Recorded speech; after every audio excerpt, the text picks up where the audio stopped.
So I've played Call of Duty World War II. I'm glad they had an open beta for PC, as I was not going to pre-order this game, but I did want to play it. So far I've played War and Team Deathmatch. I have only played 2 modes, but with Call of Duty you don't need to play many modes to get the feel of the game. In this video I'm going to be talking about the gameplay and content of Call of Duty World War II, and what we've seen so far. So right away when I launched the game, I like the user interface. It is clean and simple, and although there are a few things that need to be added or changed, I'm going to put it down to being in beta stage, although we are 1 month from release. One thing to note is you can't directly exit the game from multiplayer on PC. You have to go to like settings and then exit, and it's all a bit annoying, but I'm hoping they'll fix that. They probably will. So the graphics are nice, the maps are a lot brighter and more interesting than the previous titles.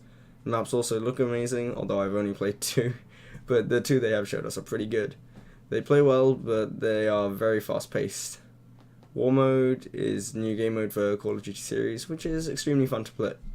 It is refreshing to see a game mode in Call of Duty based on teamwork, not just kills. A match in War lasts quite a long time, which I like, and it's slower paced than the rest of the multiplayer, which I also like.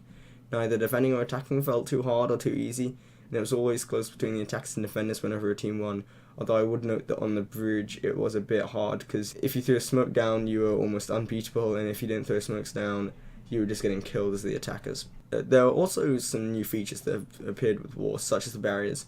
Now, I know this isn't really innovation, as the mechanic of building and destroying barriers has been in many games, including Call of Duty Zombies, but it's good to see that developers are finally using other gameplay mechanics and map features to make their game unique to the Call of Duty series. Some guns felt too powerful, while some were not powerful enough. This isn't really a problem though, as this is what the beta is for.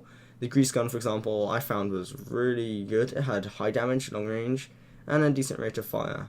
I found myself using this gun most of the time because of how versatile it was. The STG-44 felt very underwhelming. I know I didn't use any attachments, but I just feel like it's just a bit weird. A lot of the attachments wouldn't have even existed in World War II, which is why I'm wondering why the guns are so unbalanced without attachments. It is called the STG, it's got a slow rate of fire, low damage. That's what it felt like for me. I mean, I might be wrong, it could be just that I'm bad. Because of the pace of Call of Duty World War II, the guns with high fire rates, such as SMGs, are usually the most useful. This will probably all change come the release of World War II on the 3rd of November, that might be right. Because they'll balance them out. I know this happened in Black Ops 3. They even changed like the default weapons from the Man O' War to the KN-44. So, I've said a lot of nice things about Call of Duty World War II, which may leave you asking, you said we shouldn't buy this game, so why are you playing it, and why are you being so positive about it? The reason for this is that the game is fun. It's that simple. The game is simple, but extremely addictive and fun.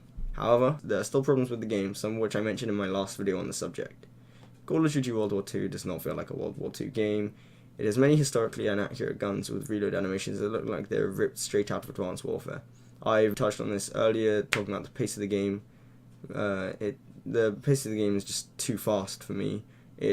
Not for me, sorry, I mean, I don't mind the fast pace of the game, but the pace of the game is just too fast to be a World War II game. The reload animations are really smooth and fast, which is a bit weird, I guess.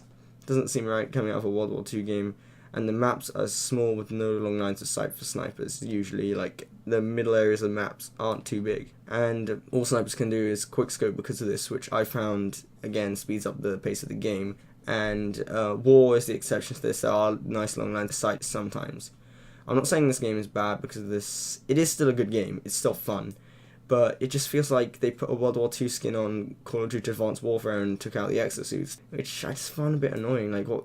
I wish they just made an actual World War II game rather than a reskin of one of their previous games. Because, I mean, there are some new features, but the core game just feels a bit of a copy and paste.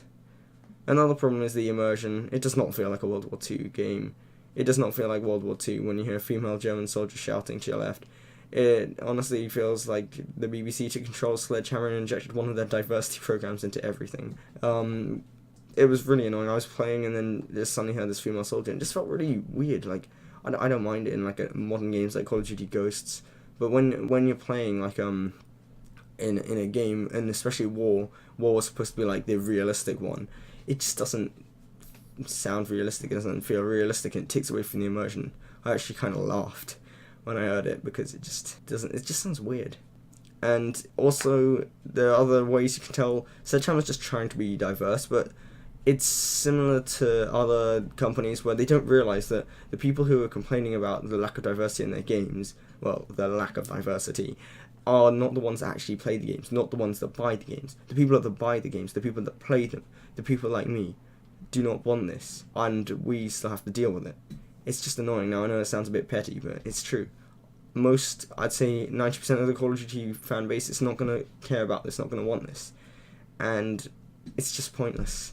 But the gameplay is still pretty fun, that said, and I did enjoy playing it, although I can imagine it getting a bit boring after a while. So, yeah, that's my opinion of Call of Duty World War II after playing it. If anyone else has played the open beta, please tell me. And I'd like to know if you're buying the game as well, because I'm probably not going to buy it on PC, because usually the fan base dies off quite quickly. Thanks for watching, guys.